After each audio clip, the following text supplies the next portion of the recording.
What's up with it? It's your boy Papa Smurf, Mr. Ass Sucker. You rockin' with Stunt Gang TV. Yeah, I already know.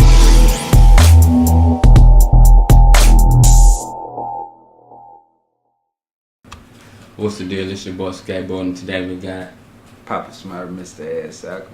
Alright, man, it's a pleasure to interview you, man. First off, man, I've been knowing you for a long time, man, at least over a decade, you know what I'm saying? And, first off, I'd like to say, man, it's an honor to interview you. And, Likewise. it's an honor to see the development in Papa Smurf. So, this should be a legendary interview, so let's get on and get right into it. Yes, serious, man. So, it's no hoes, boy. Like I say, y'all, it's an honor because the person interviewing me is like a brother to me. Like I say, already. Here it go. Our history go back more than just a normal interview. So he got free will legs, whatever the people want to know. I'm finna let it out there. What's up? Shit. So, we're going to get right into it since I got through. We're going to start from the beginning. So, when did you first start rapping? Well, the first time professional ever rapping was with my homeboy Carlos Gallegos, my boy Juju. He on lock right now, you know what I'm saying? Free my homie Juju. You know what I'm saying? For those who know who Juju is, y'all know what it was all about. The first group was Chop Kings. And this was back in 2002, I believe. 2000 and it was like 2001, 2002, around that era. You know what I'm saying? Cause I was at Sam Houston High School at the time. I dropped out. You know what I'm saying? And my homeboy my homeboy Diego, I was at school. I had a group back at the school at Sam Houston High School called PMY, Player Made Youngsters. Me, my boy PT, and my boy Paper Flow. Shout out to all the homies. You know what I'm saying? And we was what you consider as the lunch table legends. You know what I'm saying? We was the niggas that was smashing on the lunch table, freestyling. You know what I'm saying? Just spitting shit. You know what I'm talking about? And my little group that I had, we was, you know what I'm saying? It was kind of dope because you had me, then you had my boy Raymond Paper Flow, which was Hispanic, and then you had my boy PT. He was black, but we all came together like a black and brown thing, and you know what I'm saying? It was kind of dope at that school, like I say. So, and then we all went to Juju. We all went to. When I met Juju, we all met Juju, but just something, like I say, long story short, my nigga wound up looking out for me, and the rest was history. From Chop Kings came, shit, everything else, what I'm saying? So, when did you meet Iceman? That was years later after I had already met Lester through Juju. I met Archie Lee through Juju. They had actually came to our studio, the Chop Kings. We had a store in a studio back in the days off of Irvington and Bennington. It's called the King's Court, you know what I'm saying? And we used to have everybody like CDs and tapes, and you know what I'm saying, back Color Changing Click was, you know what I'm saying, around, and All American Assholes. Shout out to all of them boys, man. They used to come through to the shop and fuck with us. So this was like the Screwed Up Click, Swisher House era. Yeah. When it was really in rotation. Yeah. So you was basically, were you on all of those CDs and tapes that you mentioned, or back then? Yeah, actually, like I say, my first introduction to anybody from the Swisher House was a Big Pick collaboration. Back in the days, this was when he was doing his own. No, actually, let me take that back. They all had a meeting point outside of our shop, which was the King's Court, but the main hub where like my boy Juju went to go pretty much get out his game from and get what was going on was from my boy Cotorola, from Thug City, you know what I'm saying, from Tubby, you know what I'm saying, off of Jensen, and that everybody used to come out with. I'm talking about like everybody. That was like, if your shit was selling, you was going to Thug City, you know what I'm saying? Yeah. And I did, back then, this was when internet had first came along in the year 2000, because everybody thought Y2K was some shit. I remember all of this shit. Remember niggas thought the world was gonna end and shit. Yeah. It was tripping out on that type shit back then. Yeah. But, you know, I didn't ever buy into that shit. I just always thought, like, it's just gonna be another year. You know what I'm saying? Yeah. So, but, yeah, I fuck around and did the intro for the website. They had a website back then, you know what I'm saying? Back when Chameleon used to have his little Chameleon room, you know what I'm saying? Like, it was so back in them days. Them they had chat rooms and shit like that. Shit was like that was going down and shit. Yeah. And Thug City had their website, and I did the theme song for that motherfucker basically. No so shit. That was kind of like the first thing I did, and then after that, Big Pick came and was like, hey, you know what I'm saying? I got my record label, Big Ballers. Yeah. I'm finna do my own CD. I want you to jump on my shit. And then later after that, Run C came, and then I did the Real Recognize Real on a song with Power Wild and Big Kayla. Shout out to OG Big Kayla. I did on the Real Recognize Real. I was on the After the Kappa 2K2 2K4 or one of them After the Kappas. You know what I'm saying? On a song with Cottonmouth and Big Pick. With Ron C. Shout out to the OG for real, cause shout out to Ron C. OG Ron C. He always, like I say, from a youngster, I used to hang around the wrecking yard with Cool Roy, rest in peace Cool Roy, Big Nick, you know what I'm saying,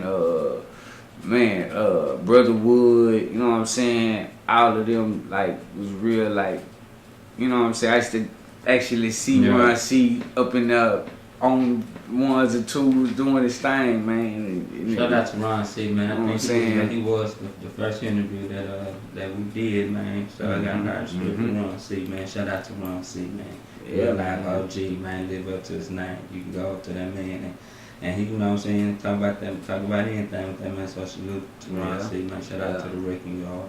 R.I.P. Cool Raw too, man. Yeah, man, for real, man. You know Cool Raw was a cool guy. Like, you know what I'm saying? I was on the road with him numerous times with him, Caleb, Big Nick, the whole Wrecking Yard. Like I say, you know, back when they was over there for C King, we was chopping it up. Like I say, it's. So, were you Chop Kings? Yeah, I started off original Chop Kings, you know what I'm saying?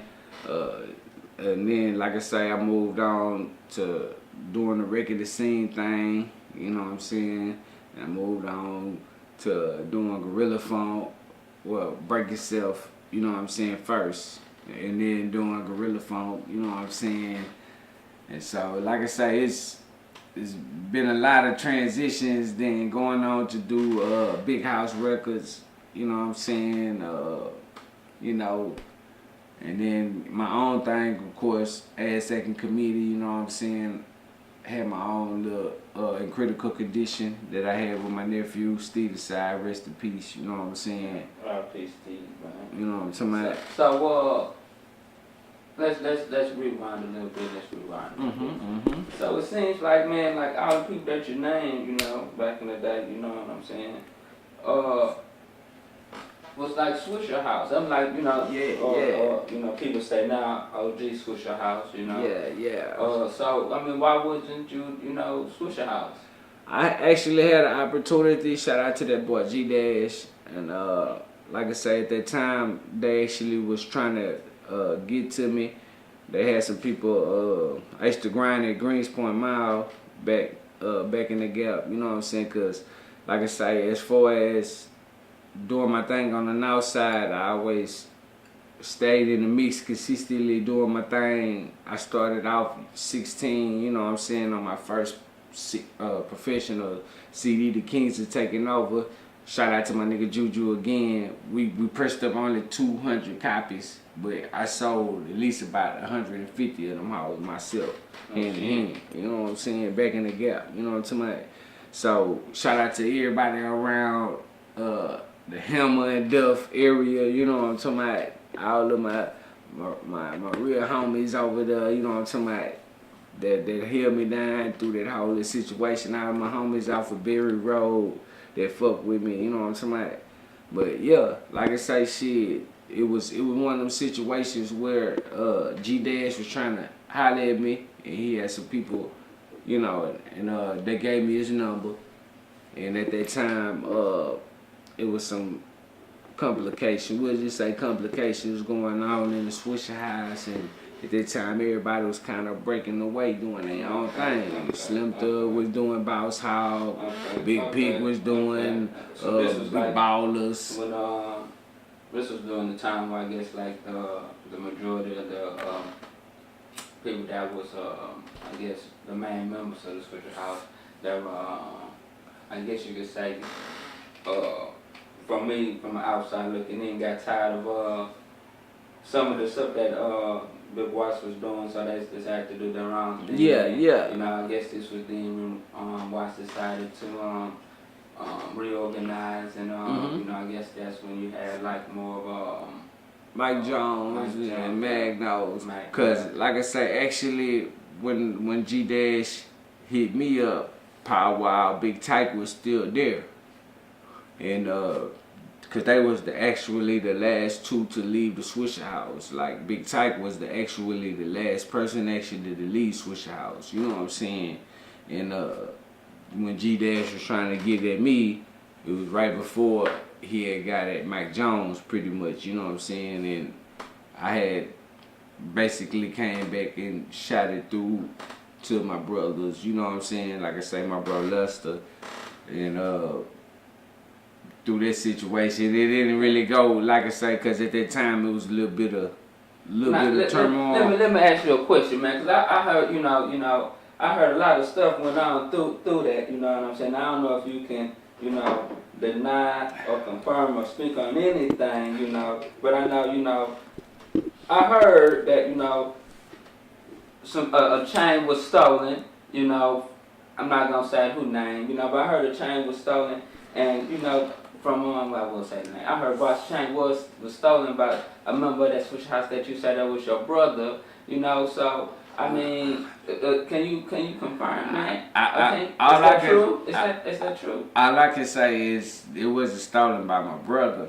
You know what I'm saying? But all I can say is a situation happened where before, like I say, Lester, so he didn't. No, Lester did not take Watch chain. So Lester never stole Watch chain. You know what I'm saying? Lester, like I say, did he take the chain? No, he didn't take it. He never took Watch chain. From my knowledge, like I say, I know for a fact he didn't take the chain. For a fact, that's actual factual. He never took the chain. The chain did end up in his possession, although, you know what I'm saying? Like I say, I'm not going to elaborate on it because the people that was in it know what was in it. And from the beginning, like I say, it's not just about the chain being missing or whatever. It's from the beginning, it was a thing where my brother had his chain taken, and it was a situation where he was like, hey, it was some things that happened, and this and that happened, and it was made like a mockery. You know what I'm saying? From my acknowledgement, Watch, kind of made it like a mockery, like, ha, nigga, Yeah. So they say karma, is what karma is. Yeah. So in that situation, you know what I'm talking about?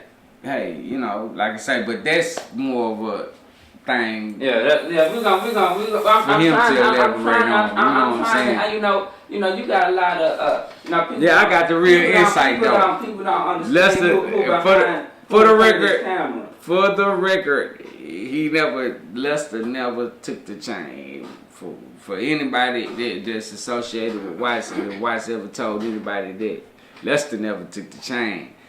I know who did, Yeah, but that's people for another people don't thing. realize, you've been in this game for a long time. Long time. And you're not that old. So, you got, it's like you're that fly on the wall that gets to see everything. So, I gotta ask these questions, Yeah, and I'm trying to get Lester too. Shout out to Lester. I'm trying to get the house, the house for your house, you know what I'm saying? Eventually, you know what I'm saying? So, but I did want to ask that question, man. That was a question I did want to ask. So, and so that was happened with the Swisher House. So what happened with you and Iceman? Because I mean, from what I understand, you should be rich by now. Yeah, see with the shit with Iceman, like I say, shout out to Iceman, but then again, it's only a half shout out because the whole situation with the break yourself thing, I made a conscious decision to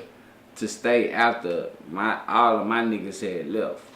Archie left, Lester left, Cooter left. You know what I'm saying? Only person was there was Young Stacks and Killer Kids. You know what I'm saying? At that time, and Black. You know what I'm saying? Which was his like business partner, and he had a rap group with him.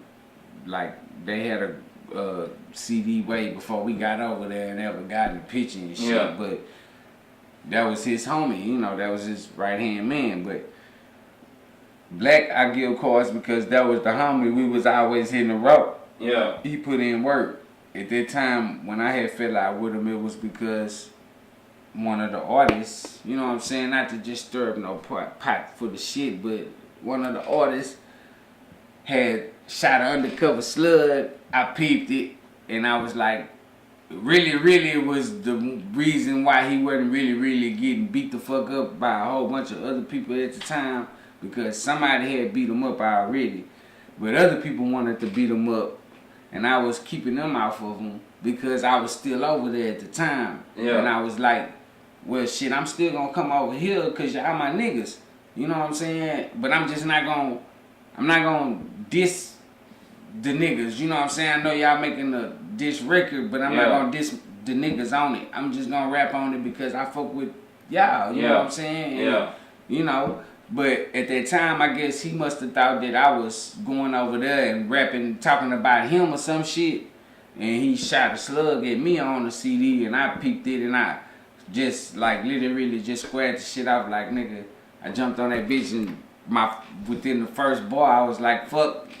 You know what I'm saying? You know what I'm talking about? You can't say no names. You can't say no names. Or I can say names, but it's ancient history now. Okay. You know what I'm saying? So it's pretty much like I say, the person that I'm talking about know who he is. He not relevant right now. I don't even think he even. So you don't want to give him no. Yeah. You ain't gonna give him no clout. You know what I'm saying? I'm just gonna say, within this, that person shot a fax machine, playing with guns. That's not gangster. Real gangsters don't do shit like that. You know what I'm saying? Like, we just gonna leave it at that. Like I say, I'm not, like I say, clout, none of that other shit. You know what it was, we know what it was. But that nigga, no, he never went on the road. He never did none of that shit at that time. He wasn't a factor.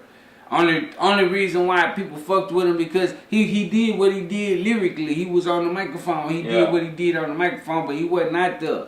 I was the nigga out there. And when I said what I said, Iceman kind of like went to bat for the nigga. Like, he stopped me in the middle. Like, oh no, please don't do that. And I'm like, nah, nigga, fuck that. You ride for this nigga. He don't even get out there like this and shit. And after that, it was pretty much fuck Iceman too.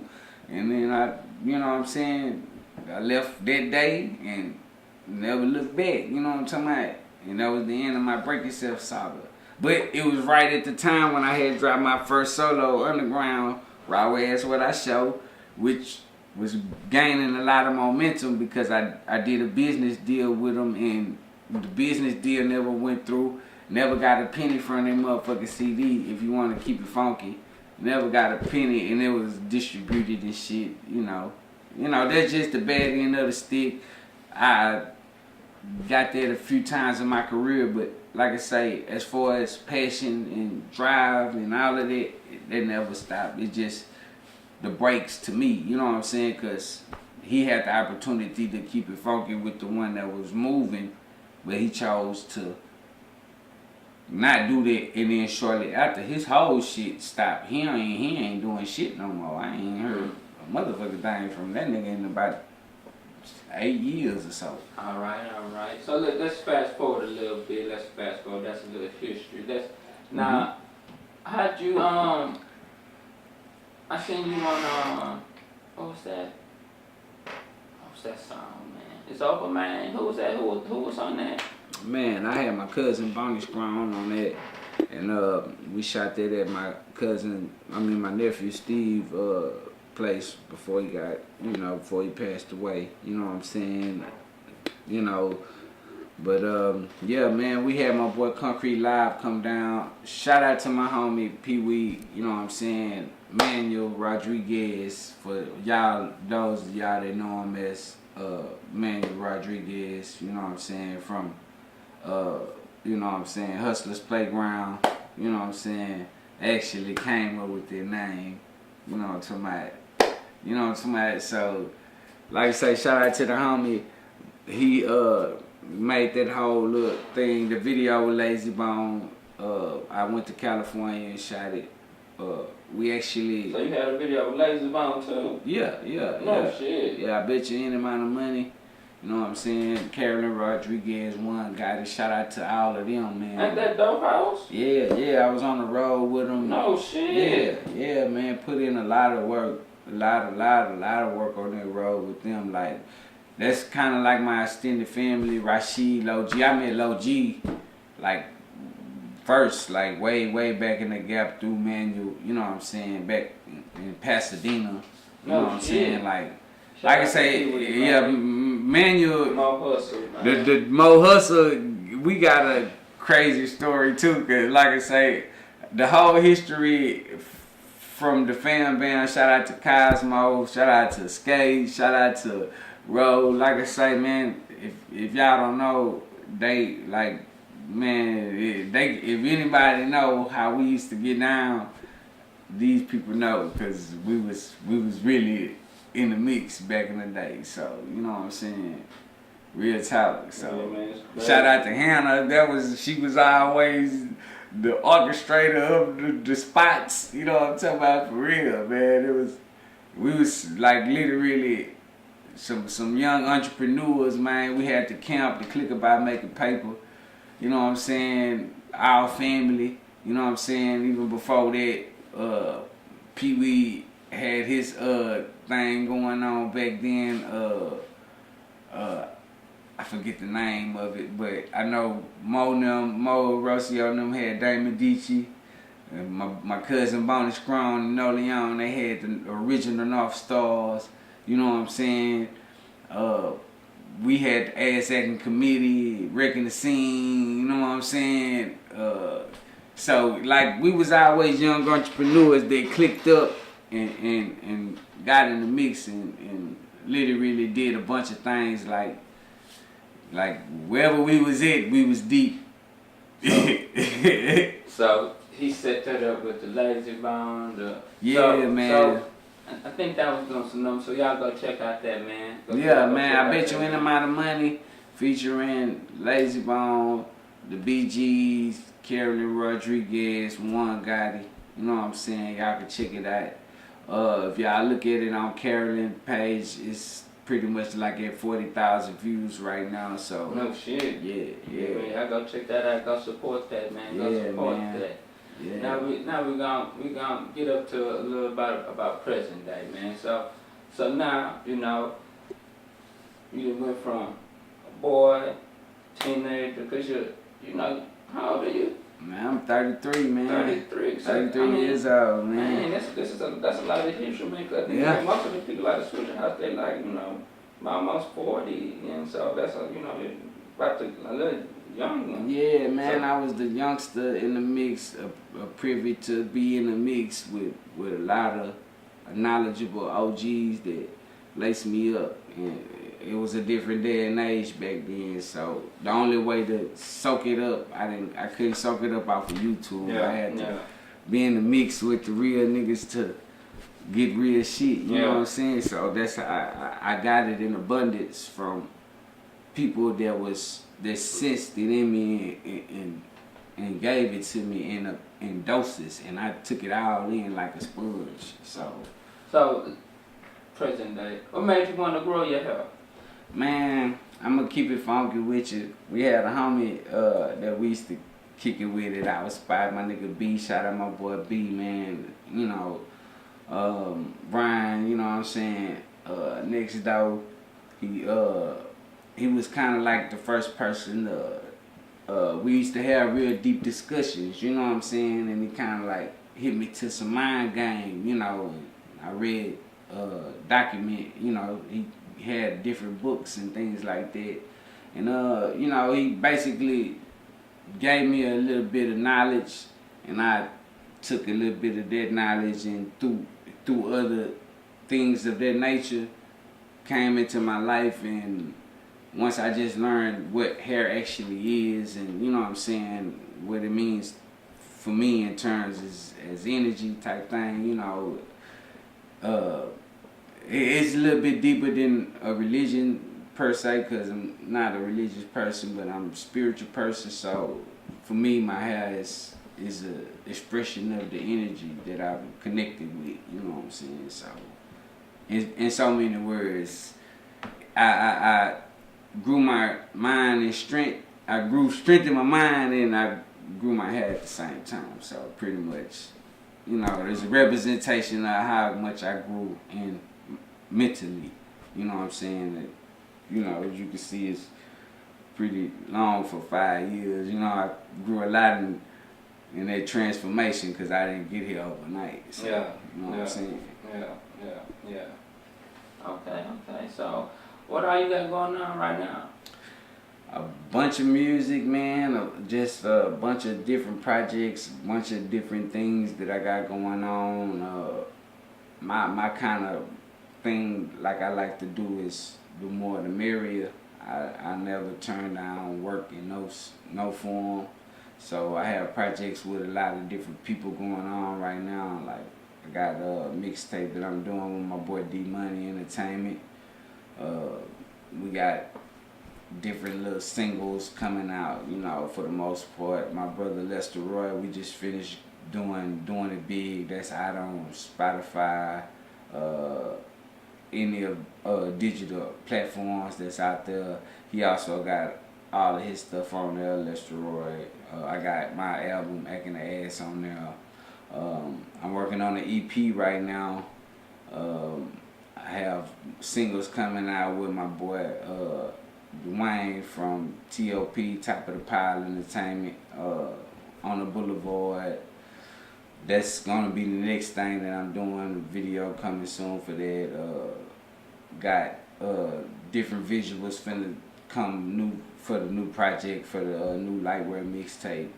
Just a lot of different things like that. And if you look at my Instagram, I only do music. Like I'm all about music. I pretty much look at music like if it was a real woman in front of me and I can physically touch it and love it.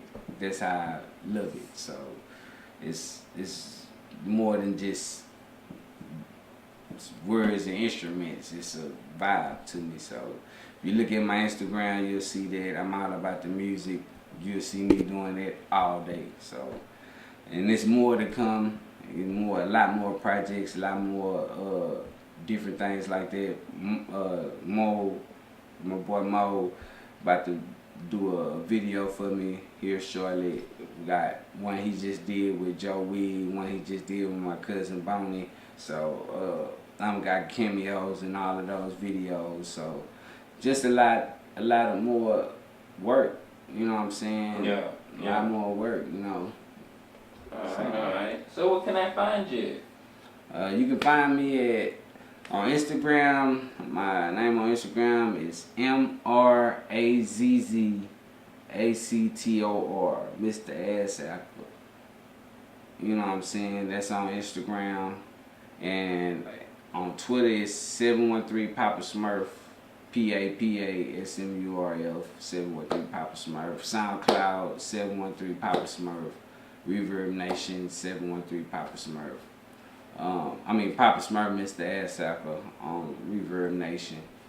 And like I say, pretty much that piff I got a mixtape on that piff right now. Papa Smurfing up the game, but I'm finishing up the mixing and mastery on the Lightwork project. That's another mixtape I have out, and I'm giving to the public, just to let them know that, I got it. Like, I ain't tripping like that. So, Alright, so let me ask you this question. There's a lot of Papa Smurfs, you know. Yeah, that is the truth. It is so, the truth. What separates you from, every other Papa Smurf? Because they say, they're the real Papa Smurf. So, what separates you from every other Papa Smurf that's coming out with the name Papa Smurf? Because, for some strange reason. I see the tattoo on your hand. Yeah. So, what's up? And what's so what's the word I'm looking for? Popular about the name Papa Smurf that makes everybody want to generate to that name? I can tell you where I got my name Papa Smurf from, which is a real unique story too. You know what I'm saying? My name is Papa Smurf because if you ever watch the Smurfs per se, you know what I'm saying? If anything go down in the village, they go get Papa Smurf. You know what I'm saying? Which is, like being the little dude that I was, youngster, I did a lot of things as a little guy that people did when they was grown. You know what I'm saying? So I always had that kind of, and I never was a tall guy. You know what I'm saying? And for everybody that really know me, they already know I always did the blue thing. You know what I'm saying? So it just was a name that kind of fit me. You know what I'm saying? Like my mama, she would call me Smurf, but Papa Smurf came from me being the leader type of situation. You know what I'm saying? And what sets me aside from all of the other Smurfs is I'm Papa Smurf, Mr. Assacker, a.k.a. Sweet Tooth Smurfy, a.k.a. Smurf Marley. You know what I'm talking about? Like, I have different alter egos when I rap. You know what I'm saying? So I like to keep the listener excited.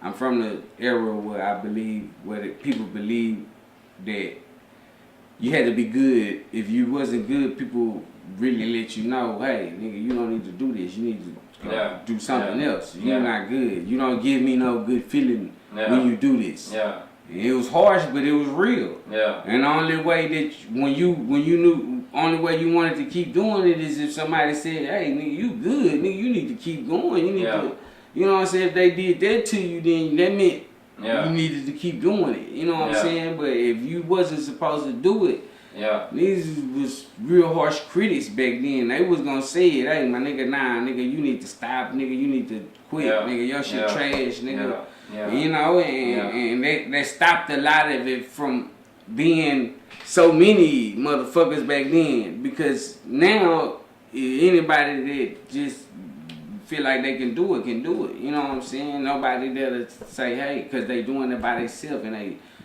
they own critics until they get it on the web and then they get access to whoever, different people is more tech savvy. I'm not a real tech savvy type of person, so like I say, but yeah, that's my situation, Okay. So. Alright. What you think about the Houston culture and where it's going as far as that's a good question. Where you seen it go from like the whole screwed up thing, and I guess now you have like the South movement and some other things that's going on. I love everything. I love, like I say, I personally got love for anybody that's monopolizing off of what they doing. Like even somebody that I don't feel like is good, musically to my standards. And please, by no means, don't look at it as like a diss, because, like I say, only reason why I have a standard of good is because I'm not gonna go do what somebody else do. I'd rather just do what I do. You know what I'm saying? And by my standards of good, you have to be good. You have to give me the feeling that you good at what you're doing, and you have to be unique. I can't. I'm not the person that hear duplicates and be like, oh yeah, all of those same sounding people sound good. No, the first person that sounded like that sounded good. All the rest of the people sound like the nigga that started it. You know what I'm saying? So as far as H-Town culture goes, I'm a Fat Pack connoisseur. That's my favorite person in the world. You know what I'm saying? Like, he is the godfather. Him, Devin, Twister. You know, he not from H-Town, but Twister is, you know what I'm saying, one of the big inspirations in my career. Like I say, Kiki, you know, like the legends in the H-Town has his own culture, and I love people that stick to it. People that mimic other sounds in other places. I don't feel like you have to do it. You know what I'm saying? I feel like when Big Mo did it in the whole Rick Shop era, they did it and they stuck to the guns. They showed people what Houston was. They didn't go rap like niggas from New York and show niggas how Houston was. They rap like niggas from Houston and show niggas where Houston was. Now it seems like you gotta rap like another nigga from somewhere else to show niggas where Houston is. You gotta mimic a viewpoint of, you know what I'm saying? If you know, can't just ride on swings in your video like normally, that ain't gonna get you the most views. It's when you go look like you doing some shit that people from other places doing, and then you get all the views. I don't. Like I say, as far as H-Time go, I'm gonna keep it that way all day, every day, 2 times on Sundays. So, you know what I'm saying? Yeah. H-Time is H-Time, man. All you niggas that's tripping, like I say, I'm not a hater in no form or fashion. Never been a hater. So do whatever get you money in your pocket, but I'm just saying you don't got to. Shit, we pretty interesting. You talking to somebody that been places. And I personally know that everywhere I go doing me, people look at me and like, hey, nigga, where you from? Nigga, you not from out here. You're right. I'm not. I'm from the H. You know what I'm saying? So, you know. All right. So, you don't got the you don't got to go to the state then? Nah, hell nah. No. Nah. Okay. Not to go to the state guy. And I'm a Houston all the way through and through. You know what I'm saying? You know, win or lose. Alright. You know what I'm talking about? Alright. So tell me one more time where they can find you. Like I say, Mr. Azzack on Instagram. That's MRAZZACTAOR. You know what I'm saying? On Instagram, 713 Papa Smurf. On SoundCloud, 713 Papa Smurf. On Twitter, Papa Smurf, Mr. Azzack on Reverb Nation. Like I say, I got videos on YouTube, more visuals on the way. You know, like I say, the light work, that's my next body of work out that's on the way. I got a summertime single that's coming out, my summertime song single that I have for the summer that's actually out right now. You know what I'm saying? Y'all can go check that out. Just a lot of work, like I say, and for any real management out there that's trying to connect with somebody that's, you know, somebody, you know, I'm looking for a team of like-minded individuals to move in the same direction. You know what I'm saying? I'm not shysty. I believe, like I say, if it's enough money that I can get and break it all the way through the table, shit, everybody eat. You know what I'm saying? I'm more content that way than just having all the money and looking at niggas not eating, watching them trying to come for my shit every second. You know what I'm saying? I've always been let's all go get it, you know. But, you know, like I say, any real people out there that's trying to get down, like I say, because I'm always looking to connect and collab. Real management, you know what I'm saying? People that's really, really trying to, you know, link up and get to a bigger bag and get money together and, you know what I'm saying, distribute money throughout the team base. You know what I'm saying? Yeah. Nobody's shiesty trying to fuck nobody or no shit like this. So, I say, if y'all like to fuck with me, man, I'm here all day, every day. More music to come, more shit on the way. I ain't gonna stop until my heart stops. You know what I'm saying? And all the love goes straight to the heart, not to the head. So, fuck with me. Alright, man, there's nothing for me to get out of here, man. Sight. Yeah. Yeah. Wake up. Wake up. Stay up. Stay up.